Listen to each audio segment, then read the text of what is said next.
In the January-February issue of Photoshop User, I did a little technique in the classic effects called Exaggerate, where you take one photo and make a part bigger.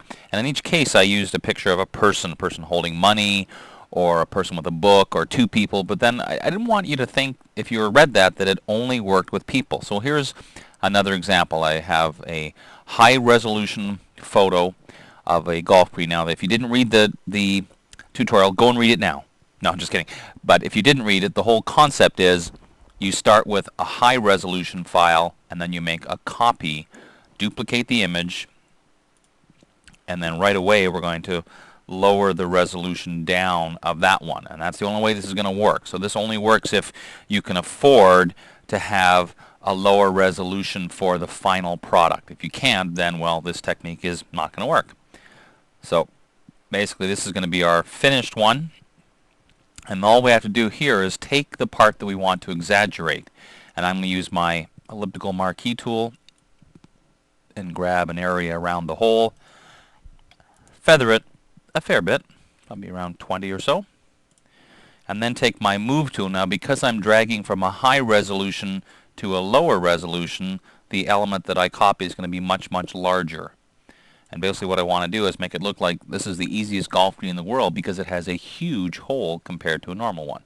So now I have the element that I need, and I basically now have to start making it, trying to look at least like it matches in. So I'm just going to add a layer mask. Let me pull on my layers palette so you can actually see this. Move this over a bit. And basically just start trying to blend it in a little better.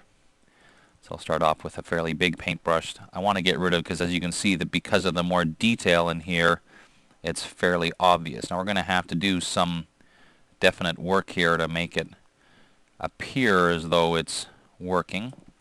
Let's zoom in a little closer here. Make a smaller brush. I'm using the left bracket key to try and get, I want it to still look like the original flagpole. Whoops, a little too far there because I just erased part of you saw the original hole too much there. So let's take the move tool and just kind of start tweaking this a bit. I want hopefully the kind of shadow to match up and so on. So now at this point I just have to do a bit more maneuvering. So back to our brush tool,